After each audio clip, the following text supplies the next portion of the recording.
Senhor, nós agora pedimos pela Tua palavra que será pregada, que ela fale profundamente as nossas vidas, que nossas mentes e corações sejam tomados pelo Teu Espírito, fazendo-nos, pela iluminação, entender a Tua palavra e, pela Tua graça, capacitando-nos a obedecer a Tua palavra. Portanto, ó Deus, agradecemos por este momento, orando por muitos e muitos irmãos, milhares na verdade, que ainda têm a sua liberdade de lhe cultuar, de adorar ao Senhor, cerceada. Pedimos pelos nossos irmãos e por nós, para que possamos valorizar esses momentos que temos tão preciosos, particularmente na nossa igreja. É o que oramos em nome de Jesus. Amém. Boa noite, amados irmãos, a graça e a paz do Senhor Jesus. Hoje temos em nosso culto a presença de vários irmãos da nossa congregação, Monte Sião. Nós interrompemos as atividades lá neste fim de semana e concentramos aqui, porque é este fim de semana no meio do carnaval, do feriado de carnaval, e este ano, infelizmente, não pudemos dar sequência aos nossos planos. E como tínhamos muitos irmãos ausentes, por outros motivos, viajando, etc., resolvemos fazer este culto unificado e hoje de manhã também suspender temporariamente a nossa EBD. Hoje também vamos suspender temporariamente a nossa caminhada de já 16 meses no livro de Gênesis. Se você não sabe do que estou falando, visite o nosso canal no YouTube. Você que está assistindo o nosso canal no YouTube, dá uma olhadinha nos vídeos e você vai encontrar as nossas 59 mensagens no livro de Gênesis. Mas hoje nós vamos olhar para um outro texto em uma mensagem avulsa e eu quero convidar você a abrir no livro de Salmos e nós vamos ler um dos poucos salmos que nós podemos dizer precisamente a que época da história de Israel ele se refere. Salmo de número 57. Quero convidar você a abrir este salmo que em seu título diz: para o mestre de música, de acordo com a melodia Não Destruas, poema epigráfico davídico, quando Davi fugiu de Saul para a caverna. Salmo de número 57. Quero convidar-nos todos a nós lermos a uma só voz, bem forte, este texto da palavra de Deus. Ok? Já achou aí Salmo 57? Abre sua Bíblia bem no meio, como alguns partem o cabelo. E aí você vai um pouquinho para a esquerda e você vai encontrar o Salmo 57, beleza? Vamos lá. Diz assim a palavra do Senhor: misericórdia, ó Deus, misericórdia, pois em ti a minha alma se refugia. Eu me refugiarei à sombra das tuas asas, até que passe o perigo. Clamo ao Deus Altíssimo, a Deus que para comigo cumpre o seu propósito. Dos céus ele me envia a salvação. Põe em fuga os que me perseguem de perto. Deus envia o seu amor e a sua fidelidade. Estou em meio a leões, ávidos para devorar. Seus dentes são lanças e flechas, suas línguas são espadas afiadas. Sê exaltado, ó Deus, acima dos céus. Sobre toda a terra esteja a tua glória. Preparam armadilhas para os meus pés. Fiquei muito abatido. Abriram uma cova no meu caminho, mas foram eles que nela caíram. Meu coração está firme, ó Deus. Meu coração está firme. Cantarei ao som de instrumentos. Acorde, minha alma. Acordem harpa e lira. Vou despertar a alvorada. Eu te louvarei, ó Senhor, entre as nações. Cantarei teus louvores entre os povos, pois o teu amor é tão grande que alcança os céus. A tua fidelidade vai até as nuvens. Sê exaltado, ó Deus, acima dos céus, sobre toda a terra esteja a tua glória. Bem, irmãos, como pano de fundo do nosso texto, como eu mencionei, é bem fácil nós apontarmos mais ou menos a época onde ele se enquadra. E apesar de alguns comentaristas colocarem uma outra ocasião em que Davi estava em uma caverna, eu prefiro ir na primeira, em 1 Samuel capítulo 22, onde nós lemos: Davi fugiu da cidade de Gate e foi para a caverna de Adulão. Quando seus irmãos e a família de seu pai souberam disso, foram até lá para encontrá-lo. Em todo esse tempo, Davi está fugindo de Saul, que desejava matá-lo em uma tentativa completamente translocada de preservar o seu poder para um homem que, sabendo que chegou até ali pelas mãos do Senhor, é algo incrível ele achar que pelas suas próprias mãos ele poderia manter-se no poder. E assim, Davi foge para preservar a sua vida, não ousando ir contra o ungido do Senhor, que é neste contexto que se aplica, inclusive, esta expressão, e não quando alguém usa hoje em dia completamente sem sentido para falar de pastores ou qualquer coisa assim. Na verdade, hoje, na Nova Aliança, todos nós somos ungidos do Senhor. Bem, e como nós já explicamos algumas vezes, os títulos nos Salmos não são títulos colocados pelas editoras da Bíblia. Em todos os outros livros, esses títulos que você tem dividindo o texto foram colocados pela editora, pela publicadora da Bíblia, para lhe ajudar a entender. O Salmo, o livro de Salmos é a exceção. Tanto que na minha Bíblia hebraica, o Salmo 57 tem 13 versículos e não 12. Porque eles consideram esse título como fosse o versículo 1. Vamos chamá-los então de versículo 0, aonde ele nos dá algumas informações, algumas inclusive que não entendemos mais por causa da diferença de tempo, e outras importantes. E o título nos explica exatamente esse pano de fundo, um poema de Davi quando fugia de Saul e se refugiou em uma caverna. Então nós temos, irmãos, no nosso texto, dois personagens principais, o Senhor e Davi. Mesmo os inimigos e perseguidores de Davi, e particularmente Saul, que nós sabemos que é o manda-chuva, nem tem grande importância nesse texto. É um contraste entre o relacionamento de alguém necessitado e o seu supridor. O primeiro, Deus, é exaltado, ele é poderoso, em nada depende de nós, e sua própria existência é garantida por ele mesmo. O texto, inclusive, de outro Salmo 47, versículo 2 diz: pois o Senhor Altíssimo é temível, é o grande rei sobre toda a terra. Então é interessante, irmãos, porque sempre que alguém busca outro no plano humano, nós temos sim alguém necessitado e alguém que tem alguma coisa a mais, mas ele mesmo é necessitado em alguma área da sua vida, quer seja material, emocional, psicológica, familiar, profissional, pouco importa. Ele, mesmo ajudando o outro, precisa de ajuda. Não é a realidade do nosso texto. É alguém necessitado e o outro lado, esse primeiro lado que eu mencionei, absolutamente suficiente e de quem se pode completamente depender. Então, do outro lado do ringue está Davi. E Davi sintetiza aqui, irmãos, bem como em tantos momentos da sua vida, por exemplo, no embate com Golias, a posição de um servo em sofrimento, desprovido e necessitado de Deus. O pequeno que precisa do gigante Deus em sua vida.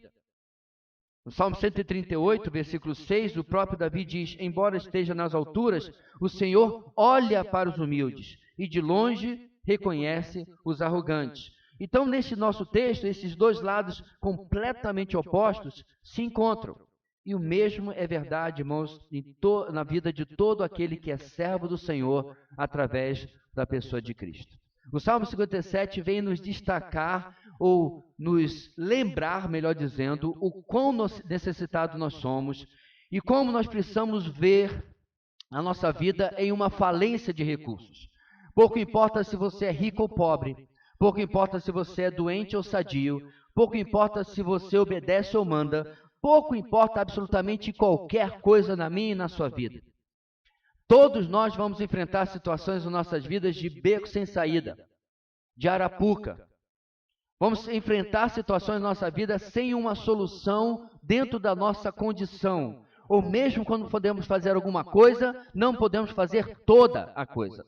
E precisamos reconhecer a nossa necessidade da providência de Deus, da mão do Senhor sobre nós. Em cada instância da necessidade de providência de Deus, de socorro, os santos, eu e você, podemos contar com aquele que jamais irá nos abandonar. E da mesma maneira é Davi em nosso texto, em perigo e necessitando de socorro. Curiosamente, irmãos, A melodia deste salmo tem como nome, está lá no título que eu mencionei, Não Destruas, o que faz direta ligação à proteção que Davi precisava da parte de Deus, porque ele estava para ser destruído por Saul. Então eu não sei, talvez Davi, inclusive, quando compôs esta letra, pensou nesta melodia, aparentemente já conhecida e usada em outras, para colocar já dentro da sua mensagem. Nada, nem ninguém poderia sequer tocar naquele que está sob a proteção deste Deus grandioso. Se você lembra bem, o rei lá no Antigo Testamento pagão convocou, chamou um homem para amaldiçoar Israel. E aí Deus visita e diz, não faça isso, porque esse povo é protegido por mim. Irmãos, que coisa tremenda é eu e você sabermos que a mesma realidade se aplica a mim e a você.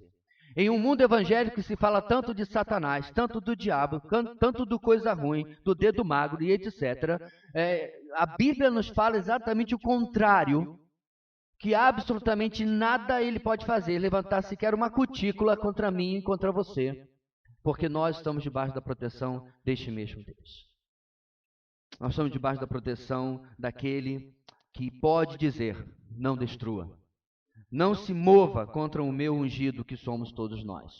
O puritano John Flavel destaca 3 coisas impressionantes na primeira parte do nosso texto. Primeiro, seu perigo extremo na vida de Davi.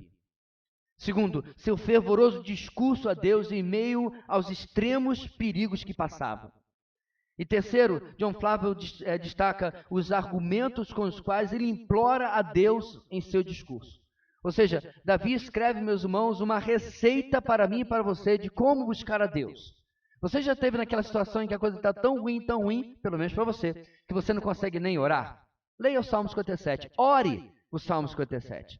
Porque ele mostra a receita, não como uma reza, mas como você pode colocar elementos lógicos, digamos assim, no seu clamor e orar, já que está tão difícil de assim fazê-lo. Nosso texto, irmãos, vai ter apenas 2 divisões. Em primeiro lugar, hoje, ele vai nos ensinar o seguinte: em todas as nossas aflições, devemos ser levados a humilhar-nos diante do Senhor em sincero clamor e adoração. Em todas as nossas aflições, devemos ser levados a humilhar-nos diante do Senhor em sincero clamor e adoração. E vamos do versículo 1 até o versículo 5. Hoje não tivemos o nosso boletim, se você pode anotar no celular, né? Hoje em dia isso já fica completamente suprido. Bem, nos versos iniciais, irmãos, encontramos o perigo extremo, como eu disse, em que Davi estava. Cavernas, naquele tempo, eram o local de proteção das intempéries, proteção de animais selvagens e, é claro, de ameaças humanas. E esta ameaça queria, literalmente, a cabeça de Davi. Saul não iria parar por absolutamente nada, algo que provavelmente eu e você nunca passamos. Já podemos ter perigos de vida na nossa caminhada, com certeza, um acidente, um risco de um rio nos levar ou coisa parecida, mas alguém intencionalmente planejar os seus dias para tirar a minha ou a sua vida. Se você já passou por isso, você é uma exceção em um país pacífico, uma sociedade pacífica que nós vivemos. Mas nós sabemos, irmãos, que essa era a realidade, porque essa era o único jeito que Saul, já andando completamente fora do plano de Deus e longe de Deus, conseguia ver para preservar o seu trono.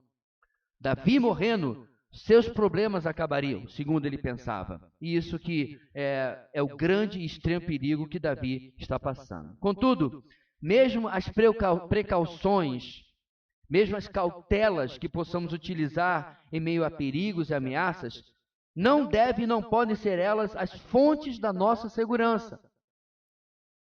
Nossas fechaduras e portas, nossos portões, muros e cercas elétricas, nossa saúde e força, nosso dinheiro e bens, nossas cavernas, nada dessas coisas oferece real proteção que precisamos. E a mesma coisa era a situação de Davi. Caso contrário, ele nem teria escrito ou feito esta oração. Ele não olhou para a caverna onde muito provavelmente Saul não encontraria, na verdade, como realmente não encontrou, até que Davi se mostrou em outro capítulo. E ele não olha dizendo assim, estou seguro porque estou habitando aqui. Mas ele se volta para o Senhor porque ele sabe da limitação da sua proteção. Isso não é uma proteção definitiva. Davi, inclusive, irmãos, tinha um exército que literalmente daria a vida por ele. E ainda assim, Davi escreve outra coisa completamente diferente. Ele não exalta a sua moradia, a sua proteção, a sua caverna. Ele não exalta o seu exército. Nada disso, muito pelo contrário. Ele diz que sua alma se refugia no Senhor.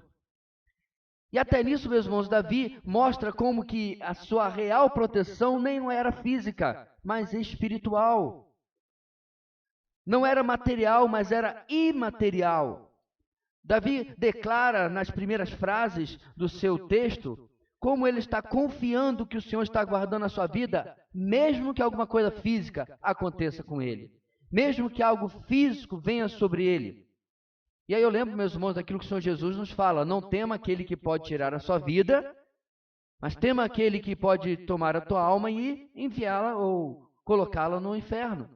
Ou seja, mesmo os inimigos materiais, físicos de Davi, não apresentavam para ele um real perigo. Por quê? Porque ele está confiando que o Senhor está guardando a sua própria vida eternamente com ele, espiritualmente com ele.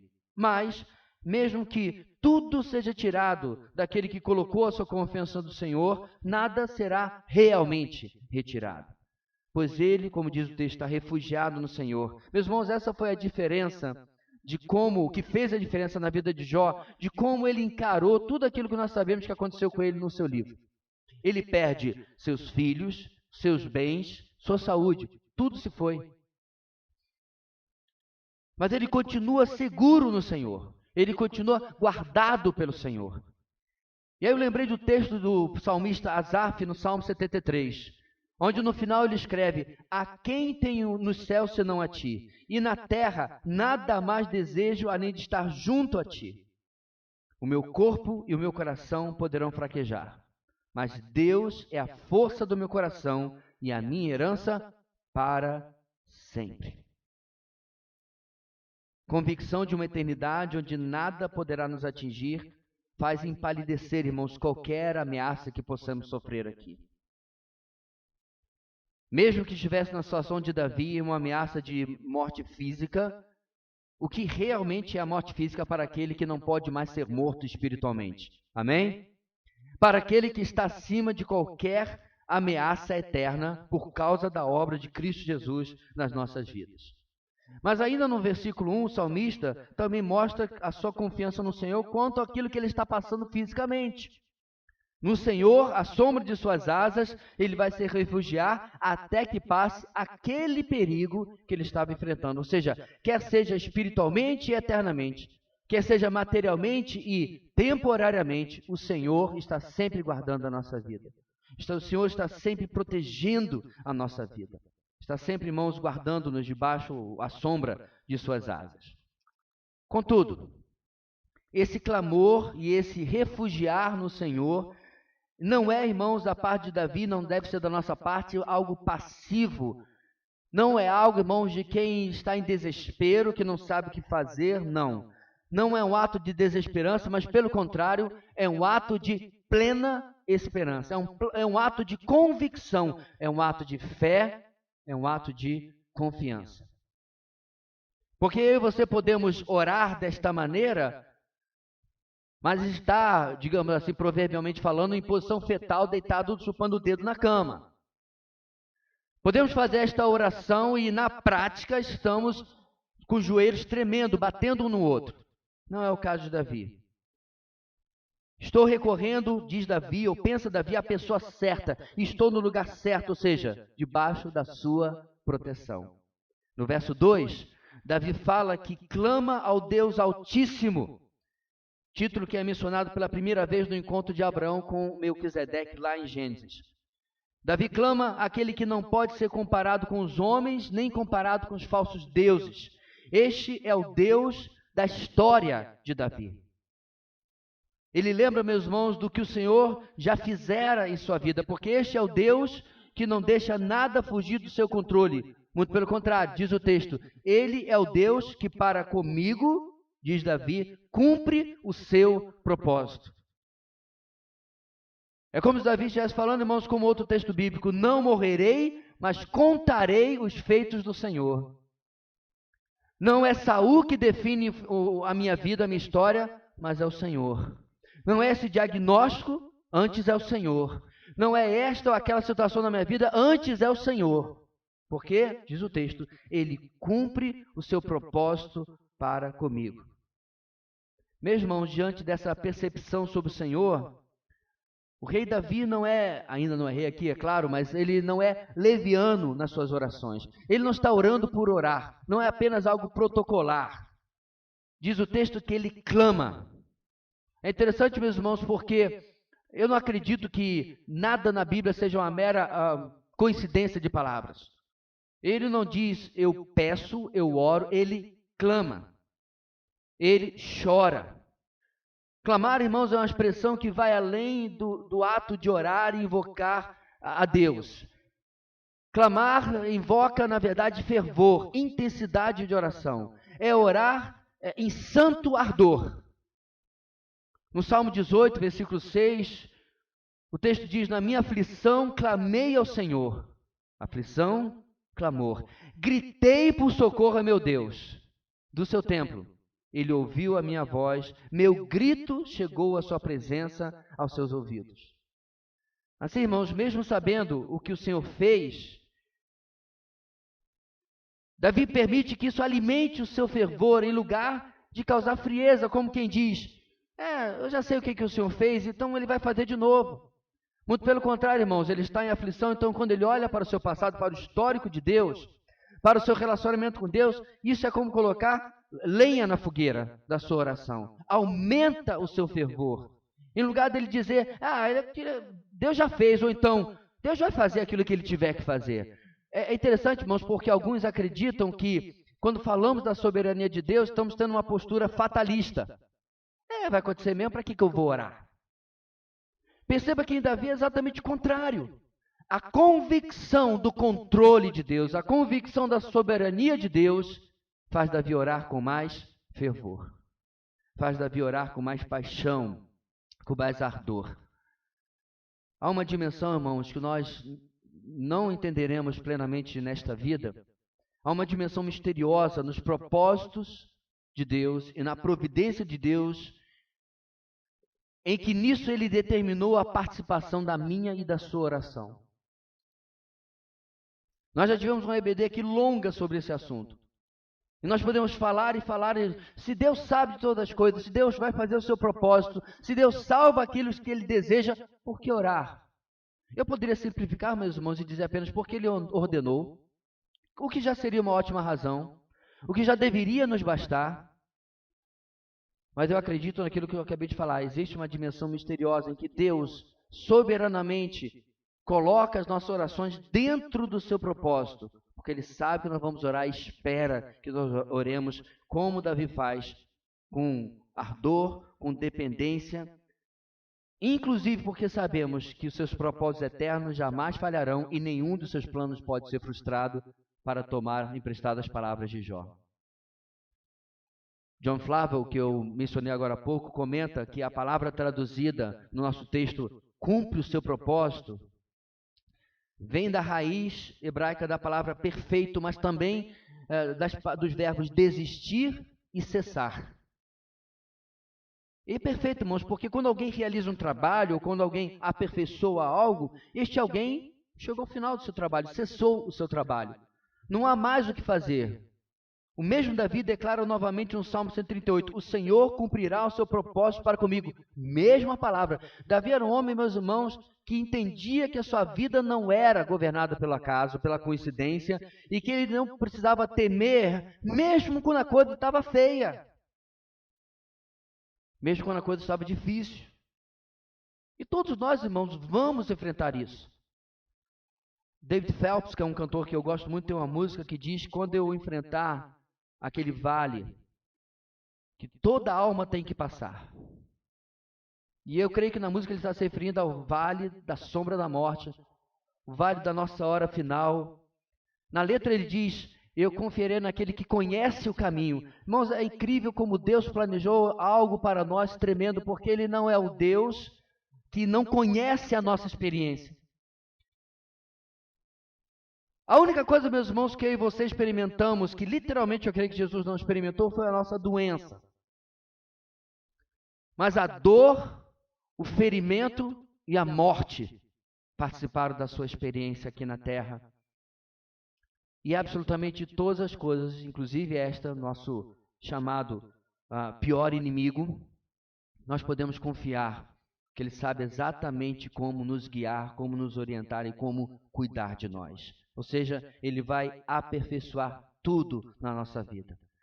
Dessa forma, Davi tinha a sua fé e a sua confiança alimentadas em Deus. Tal como, meus irmãos, no final da sua vida, o apóstolo Paulo declarou ao seu discípulo e sucessor ministerial, Timóteo, quando ele diz em 2 Timóteo, por esta causa eu também sofro, mas não me envergonho. Olha só, porque sei em quem tenho crido. E estou bem certo de que Ele é poderoso para guardar o que lhe confiei até aquele dia.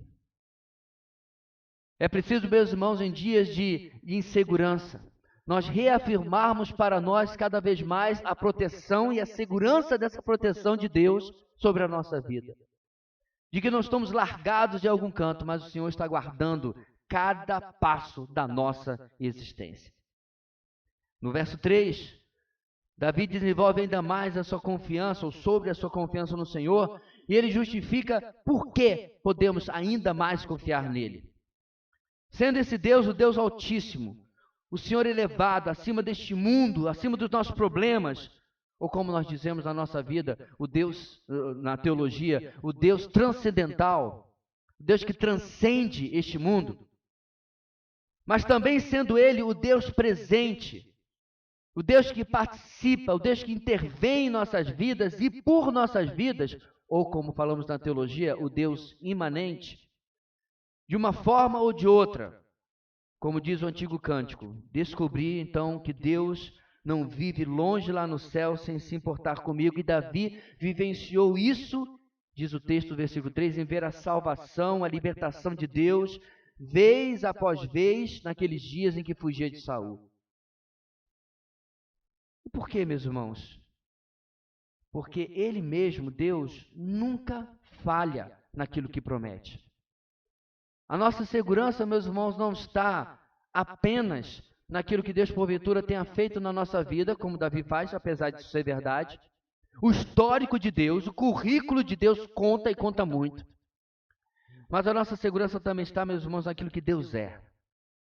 A palavra amor, usada aqui no verso 3, ela é muito mais do que a gente pode se comunicar na nossa língua portuguesa. Essa é a famosa palavra hesed, que melhor traduzida deveria ser o amor leal de Deus, o amor pactual de Deus. É o amor que prende, por assim dizer, Deus às suas alianças. É a palavra especial que Ele reservava ao seu povo, o povo da aliança. Hoje, reserva para todo aquele que verdadeiramente creu em Cristo como Senhor e Salvador. E todos nós estamos debaixo deste mesmo hesed, deste amor leal. Amor que Davi reforça mencionando ao lado dele a fidelidade de Deus. Ele nos ama pactualmente por aliança e nos assegura fielmente que irá cumprir todas e cada uma de suas promessas. Algumas das promessas, irmãos, que Davi menciona ou lembra aqui, são para ele e para todo o povo de Israel, mas no caso dele em especial, durante a sua fuga, Deus reafirmava a Davi a sua proteção desde que ele havia sido ungido por Samuel como rei de Israel. Mas adiante, meus irmãos, Deus vai prometer a Davi que jamais faltará sobre o Israel um descendente de Davi no trono, sendo o Senhor Jesus o descendente final e principal do trono de Davi. Essas promessas, meus irmãos, só podem ser cumpridas por alguém que controla o tempo e o espaço. Duas coisas que nos colocam medo. Quando farei isso? Quando acontecerá isso? Quando eu conseguirei isso? Temos medo do espaço, da coisa que irá ou não acontecer na nossa vida. E Davi vinha experimentando vez após vez, Deus cumprindo com seu amor leal e com a sua fidelidade aquilo que experimentava na sua vida. Você tem percebido, meu irmão, este amor de Deus, este cuidado de Deus sobre a sua vida? Sabe por que muitas vezes nós não compreendemos assim? Vamos na experiência dos nossos filhos. Alguma vez seu filho já chegou para você e disse assim: mamãe, papai, muito obrigado por este brócoli que você comprou para mim. Você é um paizão. Os meus amigos não ganham brócoli. Pepino? De jeito nenhum. Nem beterraba. Coitado dos meus amiguinhos. Chega com chocolate. Chega com aquele pirulito redondo que faz assim, né? Para você ver se a reação não é outra. Chega com o PS5. Você é o melhor pai do mundo. Ele não conhece as outras 4 bilhões de criaturas do sexo masculino no planeta, mas você é o melhor pai do mundo. Porque você deu aquilo que ele queria. Mas quando ele senta à mesa e vê aquela salada enorme, ele fica torcendo: ai, tomara que não coloque nada no meu prato, nada no meu prato. Vê a batata frita, né? Uma salada com 8 coisas diferentes. Ou se não tem a batata frita, ainda diz: nossa, só tem isso para comer, tem nada para comer. Somos como crianças, que não percebemos, meus irmãos, como o Senhor de fato tem cuidado da nossa vida. Mas somos tentados a achar que Ele não tem cuidado. Quando acidentes acontecem conosco, acidente do ponto de vista humano, obviamente. Quando problemas vêm sobre a nossa vida, quando a nossa saúde falha. Uma vez eu ouvi um irmão, muitos anos atrás, dizendo que a primeira oração que ele fez, quando ele saiu do consultório médico oncologista, a primeira oração que ele fez no carro no escritório, no carro no estacionamento do hospital, foi, além de pedir forças para contar à sua esposa, mas antes ele começou a oração do seguinte: tu és o Deus que estava quando a minha primeira célula se multiplicou errado. Tudo na nossa vida, irmãos, está sob a supervisão e controle do nosso Deus. Mesmo as piores notícias que nós possamos receber. Provavelmente Davi estava sendo trabalhado em algo nesses anos fugindo a Saul, como nós vimos José na exposição de Gênesis, sendo trabalhado por mais de 2 décadas, até que pudesse se tornar aquilo que ele se tornou. O ponto aqui, meus irmãos, é que nós precisamos compreender que as lutas não são sem propósito. E não estão por conta própria, independentes, mas são sob a direção e o cuidado do nosso Deus. E nas nossas declarações de fé e confiança no Senhor, contudo, portanto, não podemos nos tornar cegos à realidade. No verso 4, Davi reafirma a gravidade da situação em que ele está. Não adianta fingir, tapar o sol com a peneira. Compara seus inimigos a leões famintos e mortais, porque você sabe, afinal de contas, se você encontrar um leão no meio da savana, não adianta dialogar com ele, não adianta negociar com ele, é a natureza dele. Especialmente se você tiver perto o suficiente para ele entender você como uma ameaça ao seu grupo e aos seus filhotes, você pode fazer a sua oração final. Lascou-se, não tem mais jeito. Ele estava entendendo-se humanamente perdido diante desses inimigos. Assim, irmãos, Davi podia se sentir, do ponto de vista humano, perdido. Lanças, flechas, espadas o ameaçavam constantemente. São estes momentos em nossas vidas, irmãos, que testam a nossa dependência da providência de Deus. Isto é, que Ele não nos abandona à nossa própria sorte, nem nossas vidas dependem do acaso, como eu mencionei. Ele é o Senhor, inclusive, Ele é o Senhor dos leões. Porque aqui eles são uma ameaça para Davi. Para Daniel se transformar em testemunho. Eventualmente, estes leões humanos se transformarão em testemunho para Davi também. Mas quer sejam ameaças, que se tornem depois testemunhos ou não, o ponto aqui, meus irmãos, é que o Senhor está no controle de todas essas coisas. Sendo este o caso, a nossa primeira parte, já que Davi tem toda esta percepção, ele encerra em adoração. Perceba, irmãos, que a adoração não depende das respostas positivas e bonitinhas de Deus. Mesmo, irmãos, que seja algo lógico, claro, nós adorarmos a Deus quando Ele assim age, quando Ele faz coisas boas na nossa vida, o lógico é agradecer. O que se espera é que nós louvamos a Deus. Mas o que Davi mostra, meus irmãos, é que a nossa adoração pode ser apesar das respostas não serem boas, porque a nossa adoração é por causa dele, de Deus, e dele apenas. O perigo para Davi persiste. Davi está em uma caverna, os leões estão farejando o seu cheiro, mas o que ele faz?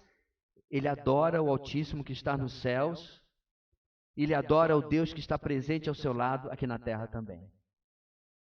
Precisamos, irmãos, desenvolver a capacidade de meditar no que a mão da providência já fez em nossas vidas e aquilo que ela é para nos fortalecer nas lutas e também nas vitórias, para que elas não se tornem ídolos em nossas vidas, para nos fortalecer nessas lutas e vitórias presentes, a fim de que nossos lábios, nossos corações possam haver apenas adoração, gratidão, paz, em lugar de tudo aquilo que pode ser ruim para nós, como ansiedade, medo, pavor e etc. Portanto, meus irmãos, em todas as nossas aflições, precisamos nos humilhar diante do Senhor, mas nos humilharmos em clamor e adoração, sabendo o que Ele está fazendo e quem Ele é. E aí temos uma segunda parte do nosso texto. Ela ainda vai conter um pouco da realidade, mas ela já muda muito a balança, a escala de Davi. Em segundo lugar, em todas as nossas aflições, a percepção do agir do Senhor deve nos levar a exaltá-lo. Perceba, meus irmãos, que Deus ainda não livrou Davi, ele continua na caverna. Mas Davi com certeza ficou pensando, talvez conversando com seus valentes, porque alguns talvez estavam desanimados. Afinal de contas, quem gosta de viver em uma caverna? Quem gosta de viver no desconforto? Depois de estar lá em Belém, na casa de seu pai, na casa de Jessé. Ele podia pensar também, eu já devia estar no palácio, afinal de contas eu tenho direito, e era verdade. E além dele, como eu disse, seus soldados, seus valentes poderiam estar desanimados dentro daquele passo, dentro daquela situação. E aí, meus irmãos, Davi, preste atenção naquilo que Deus já fez, mesmo que toda a solução não tenha ainda passado. Isso transforma em motivo de exaltação do Senhor. Bem, você deve conhecer o ditado popular que diz: quem canta, seus males espanta. Há muitos anos atrás, eu comecei a olhar aquilo lá e ver o cenário musical do Brasil, isso é na época já do Tchan e etc. E eu fiquei pensando, como que alguém que canta pode espantar os seus males cantando uma porcaria dessa? E aí eu mudei. Quem louva, seus males espanta. Não espanta, meus irmãos, porque necessariamente tudo fica cor-de-rosa. Porque tudo fica bonitinho, tudo fica perfeito. Mas porque o louvor transforma o nosso coração. O louvor transforma a nossa vida. Quando eu falo sobre louvor ou música de adoração, não é num ponto de vista, irmãos, misticista, como se você ficar tocando louvor, já vi evangélico falando isso, todo santo dia na sua casa, 24 horas, né? Até dormindo, deixa o louvor tocando lá, vai espantar demônio, vai espantar tudo que tem a ver com o lado negro da força. Isso é ótimo. Os anjos vão ser atraídos para sua casa, não é isso que eu me refiro. O louvor dessa maneira é tão útil como uma Bíblia aberta em cima da estante. Em outras palavras, não serve para nada. Por outro lado, uma Bíblia aberta e lida, praticada. E o louvor entoado em vida e sinceridade, compromisso com aquilo que você está cantando, de obedecer, de seguir, de viver, tem um enorme poder transformador. Então Davi nos ensina nesse texto, irmãos, que o louvor e a adoração transformam-se em uma ferramenta, e uma ferramenta que, quando você percebe o poder dela, porque você tem contrastado com a difícil realidade que você está vivendo. Por quê, irmãos? Porque louvar de barriga cheia, com a conta no azul e saúde perfeita, infelizmente é algo raro entre os seres humanos. Nós temos o costume do tal do culto de ação de graças, não é verdade? Mas o fato é que nós deveríamos fazer culto de ação de graça todo dia. Porque continua sendo verdade o hino do cantor cristão. Conta as bênçãos, conta quantas são, recebidas da divina mão. Não é verdade? Não tem condições, da verdade, de nós contarmos como o Senhor tem nos abençoado. Mas, por outro lado, se é tão difícil a gente lembrar de adorar o Senhor quando a barriga está cheia, a conta está no azul, a saúde está perfeita, os filhos estão corados, está tudo maravilhoso, nós somos rapidamente lembrados se dor é mais forte sofrer, ou sofremos os ataques do cruel Satanás, e ele nos ataque com vis tentações. Aí nós somos testados se nós podemos realmente cantar e adorar e dizer: sou feliz com Jesus, meu Senhor. Em contraste com o veludo escuro, irmãos, todas as joias brilham mais. E o louvor é um exemplo disso. Assim o verso 6 começa a segunda parte do Salmo, lembrando da tempestade que ruge ao redor de Davi e suas ameaças. Eles prepararam armadilhas para Davi, abriram covas diante dele. Certamente, irmãos, passava na mente dele, de Davi, como que recompensas foram oferecidas por informações para pegá-lo. Como que talvez até pessoas que antes confiou o haviam traído, o haviam abandonado. E não é difícil, irmãos, imaginar que assim foi, porque exatamente este cenário aconteceria anos e anos depois, na época da rebelião do seu próprio filho, Absalão. Pessoas antes que se diziam fiéis a Davi, o haviam traído e o haviam abandonado. A mesma coisa certamente aconteceu nesse cenário. Entre Davi em fuga e o poderoso rei Saul, muitos fizeram a sua escolha. Contudo, logo se entende a razão de Davi mencionar tudo isso. Por que ele está mencionando essa volta aos problemas? Ele não acabara de louvar a Deus no versículo 5? Bora falar de coisas positivas, Davi. Bola para frente. Você não me parece o cara que vê o copo meio cheio. Mas entenda por que ele fala isso, irmãos. Olha o final do versículo 6. Foram eles que nela caíram na cova.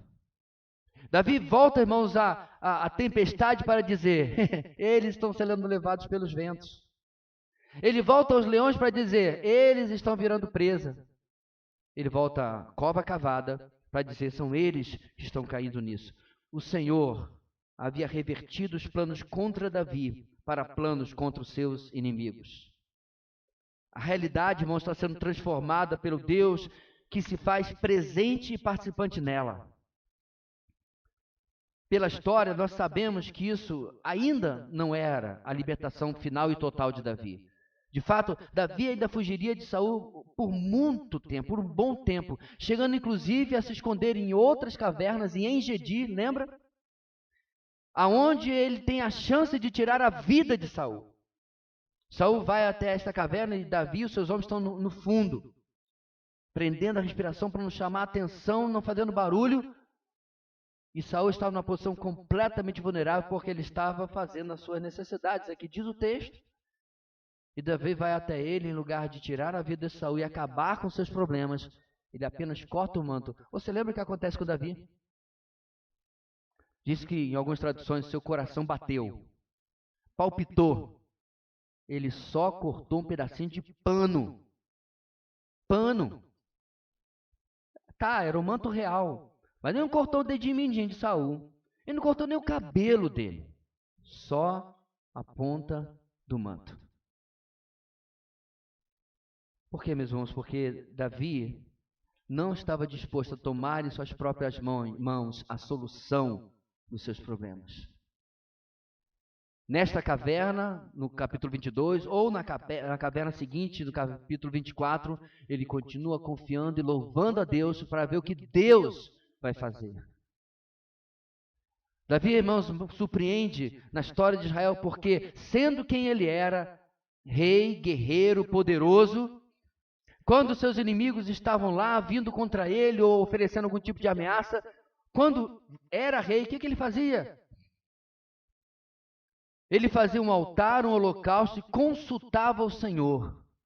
Devo ir? Eu quero que você pense da seguinte maneira, irmãos. É como se fosse o super-homem dizendo, devo usar os meus poderes? E devo sair, guerrear isso, fazer aquilo? Porque Davi, meus irmãos, sendo o guerreiro que era e tendo os homens que tinha, na Bíblia nós temos uma lista dos feitos dos homens, dos valentes de Davi. Matavam inclusive gigantes. Davi matou Golias. Seus valentes mataram muitos outros gigantes, porque eram homens extremamente capacitados. E Davi falava o quê? Não. Põe morto, puxa o freio de mão, tira o pé do freio, desliga o carro. Vamos consultar o Senhor. Vamos perguntar ao Senhor antes de fazer qualquer coisa. Por isso que ele se sentia tão seguro. Porque os passos que ele dava eram passos onde o Senhor já tinha dito, pode andar, pode seguir em diante, pode ir. E por isso ele continua exaltando o nome do Senhor. No verso 7 em diante, Davi começa uma série de declarações, como eu disse, de exaltação ao Senhor. Diante dos feitos do Senhor, seu coração está firme. Isto é, medo, ansiedade, insegurança, pavor não estão fazendo casa ali. Não estão se criando ali. Não estão cravando suas feias garras no coração de Davi. Nós vimos, irmãos, na caminhada com Abraão em Gênesis, como o medo levou esse grande homem, um patriarca, um homem que era amigo de Deus, a tomar atitudes movidas pelo medo. Inclusive mentir sobre a identidade da sua esposa 2 vezes. Maridão. Por quê? Medo. O medo é um grande inimigo da fé e da confiança no Senhor. E Davi então diz, meu coração está firme. O coração aqui, irmãos, não é sentimentos, mas é a própria pessoa de Davi, o próprio ser dele. Em tempos onde remédios e terapias como os nossos têm se tornado a nova religião da modernidade, Davi nos fala como exemplo do passado, onde ele é assistido única e exclusivamente, onde ele é fortalecido apenas por quem o Senhor é e por aquilo que ele fez. Você entende mais uma vez porque a gente insiste que você faça o devocional todo dia? Porque, irmãos, nós precisamos ser lembrados do currículo de Deus. Por que serve, irmãos, os credos e as confissões da história da igreja? Porque todos eles começam com a pessoa, a identidade do Deus que nós servimos. Por que nós precisamos, irmãos, ensinar às próximas gerações boa teologia? Porque nós precisamos ser reafirmados em nossas mentes sempre quem é o nosso Deus. Não o arremedo de Deus que a nossa sociedade conhece. Quantas e quantas vezes, irmãos, a nossa sociedade tem escolhido os maus caminhos do pecado, porque quando confrontados as pessoas dizem, esse não é o Deus que eu creio. Porque ele ou ela já criaram um Deus à sua própria imagem e semelhança. Criaram um Deus que lhes agrada naquilo que eles querem fazer. E não um Deus que muitas vezes diz não aos seus filhos. Eles não querem um Deus que diz, minha criação, minhas regras. Não querem um Deus que diz, eu criei, eu vou determinar como as coisas vão acontecer. Davi então nos mostra esse exemplo, irmãos, de alguém que é assistido e fortalecido pelo Senhor, porque ele sabe quem Deus é e está testemunhando o que Deus já está fazendo, mesmo que a ameaça ainda não tenha passado totalmente. A expressão que nós vemos no verso 8 é usada como quem diz, falarei a mim mesmo, quando ele diz a sua alma. Davi lembra a si mesmo para que ele não entre no torpor que o medo e a ansiedade traz diante das ameaças e perigos que estão diante dele. Tire os olhos do furacão e coloque os olhos naquele que controla as tempestades. Davi está dizendo para nós louvarmos, irmãos, constantemente o Senhor, e ele, na sua poesia, diz, até o romper da manhã. Abra mão do sono, abra mão do descanso, mas louve o Senhor. por tudo aquilo que ele tem feito. Verso 9, Davi continua e expande sua adoração, cumprindo um dos mandatos principais de Deus para o seu povo escolhido de Israel, que era o quê? Ser um testemunho para todas as nações. Inclusive, nós cantamos isso, olha o que o Salmo 96 diz, nós cantamos: anunciem a sua glória entre as nações, seus feitos maravilhosos entre todos os povos. Então, Davi queria, meus irmãos, com a sua experiência, se transformar num testemunho de Deus para povos que não conheciam a este Deus. E aí eu tenho que fazer a pergunta: será que eu estou disposto a isso? Será que eu estou disposto, meus irmãos, a que Deus traga sobre a minha vida coisas incômodas, coisas ruins, coisas difíceis, apenas para que Ele use a minha vida para testemunhar para outros?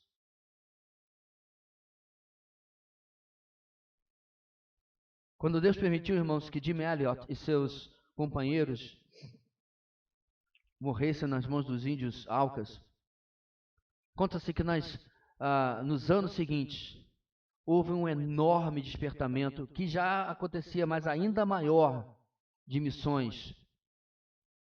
Isso prorrogou por muito e muito tempo. Você quer saber quanto tempo?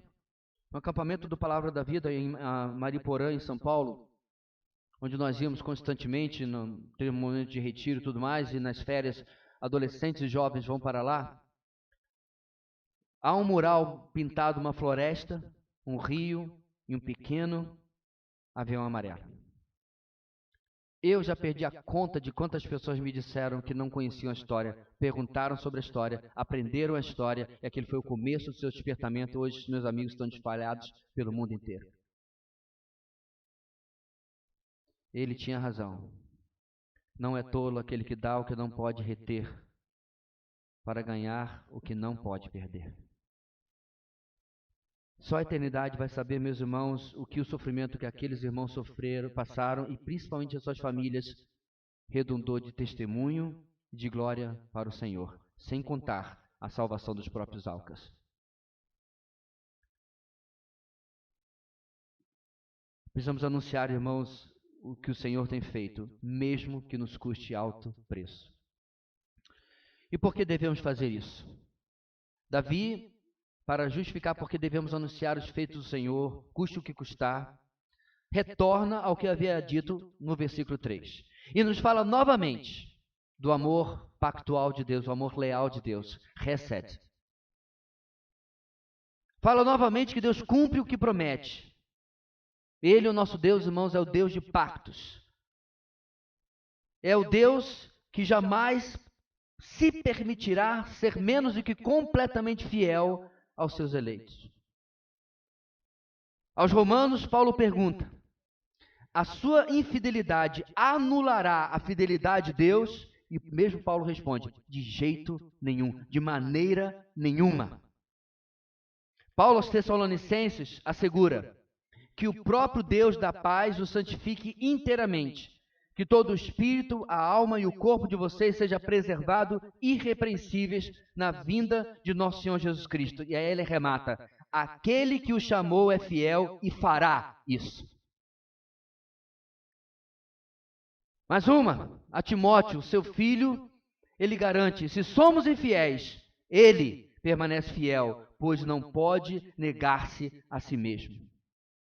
1000 e tantos anos antes, Davi está seguro em uma caverna por causa dessas mesmas verdades.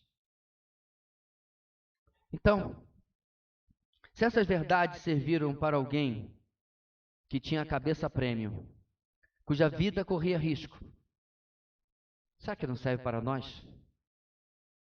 Porque o nosso texto termina, irmãos, com o mesmo verso que encerrou a primeira parte, exaltando, louvando o Deus eterno, poderoso e altíssimo, o qual, é claro, é o mesmo Deus que está ali presente na caverna, enfrentando ameaças, enfrentando os perigos da vida de Davi, cuidando do seu servo.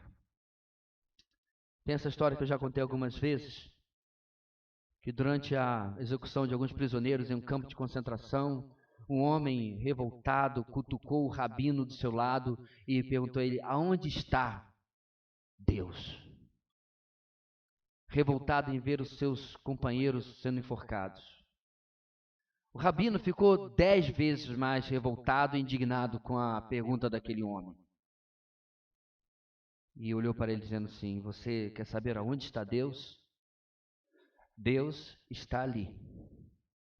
Porque somente o Deus que sofreu sabe o que nós passamos. Hoje, irmãos, a palavra de Deus nos ensina o seguinte: nas aflições da vida, o Senhor mostra-se digno de louvor pela fidelidade do seu socorro. Nas aflições da vida, o nosso Senhor se mostra digno de louvor pela fidelidade do seu socorro. Em todas as situações, em tudo que nós possamos enfrentar, quer o resultado seja aquilo que nós desejamos ou não, o nosso Deus está no controle, está nos guardando, está cuidando de nós. Talvez esta semana, meus irmãos, eu e vocês sejamos testados nisso. Talvez neste mês que se aproxima, talvez neste ano. Mas a verdade é, podemos orar, se faltar palavras, o Salmo 57 e dizer: Senhor, tem misericórdia de mim. E certamente Ele nos ouvirá. Senhor Deus, muito obrigado pela segurança que nós temos no Senhor e em Teu Filho Jesus. Muito obrigado, Deus, porque podemos confiar que no meio da tempestade o Senhor está lá no barco dormindo. Podemos, ó Deus, tirar os olhos do furacão e colocar os olhos naquele que controla o furacão. Nós podemos, ó Deus, olhar para absolutamente tudo e ver já a mão do Senhor agindo. Pelos olhos da fé podemos ver o Senhor intervindo e se transformando no Deus presente ao nosso lado. O Deus que em seu Filho prometeu que estaria conosco todos os dias, até a consumação do século. Visita, ó Deus, nossos corações essa noite. Visita, ó Deus, todos que assistirem e ouvirem esta mensagem. Possamos, ó Deus, ser fortalecidos em nossa fé e nossa confiança no Deus que jamais nos abandona. A Ele toda a honra e toda a glória. Em nome de Jesus. Amém.